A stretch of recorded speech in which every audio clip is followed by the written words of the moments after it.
One thing I love about luxury car companies is that they're very consistent and they know their target audience. I mean, just look at all of these luxury cars. Have you noticed that they look and feel somewhat the same?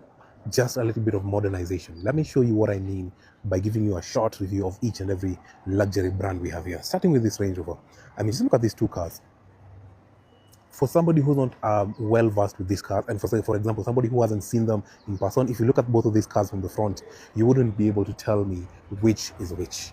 And even the grille themselves, if you look at these, if I put this grille on this car, some people would think this is a new one. And that is because these cars go with a little bit of retaining whatever is valued by your clientele, but modernizing just a little bit. Just look at this front.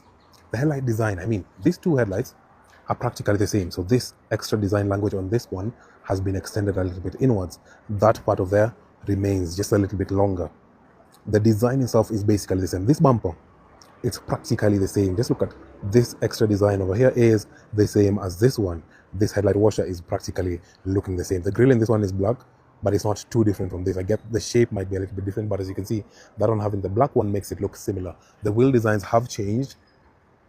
The new ones are still nice looking. The side mirrors.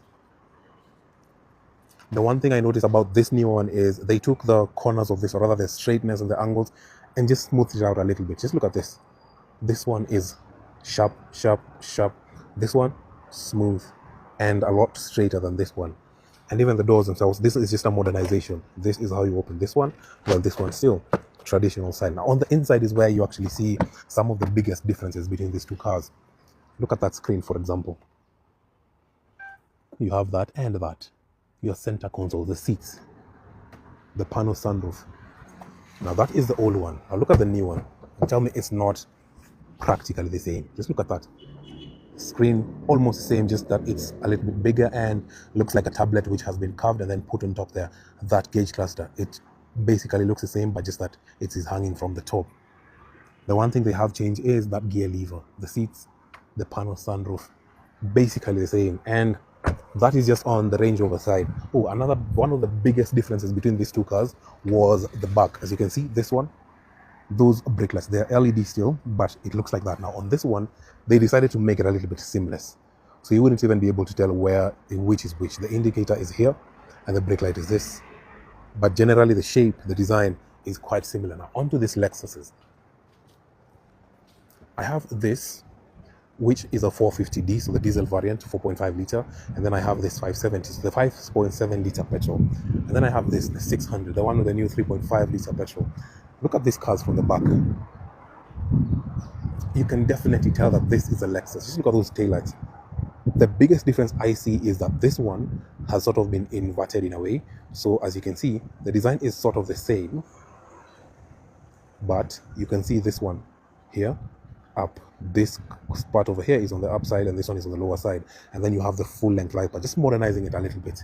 And on the inside of those cars, they also have sort of the same vibe. So if you start with the old one, you can see the interior, that screen over there quite huge, and then that gear lever, the center console, the way it kind of looks, everything about it, and then on to the new one. Just a little bit of a modernization. The center console practically looks the same, the screen, that screen on top over there, tablet style, basically similar car. And the front, this is the new one and this is the old one. You can practically tell that this is just an evolution of what this used to be. Another car company which I love what they do with their cars is Porsche. If you look at this car from the front, would you be able to tell me if this is the one that is like 2019 version or this is the 2018? Would you?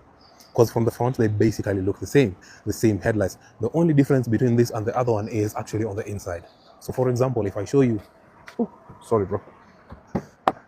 So if you look at this, the interior, that is the biggest difference. So this one has this biggest flat screen, and then you have a digital gauge cluster. And this is actually where you'll be able to tell the difference, the full length light bar.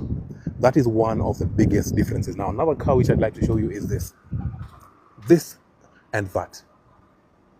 As you can see, it kind of looks the same, but a little bit smaller, a little bit tall, just like it's just an evolution. And the reason I'm saying this is quite nice for me is if I have this, people who don't know will not know what I have.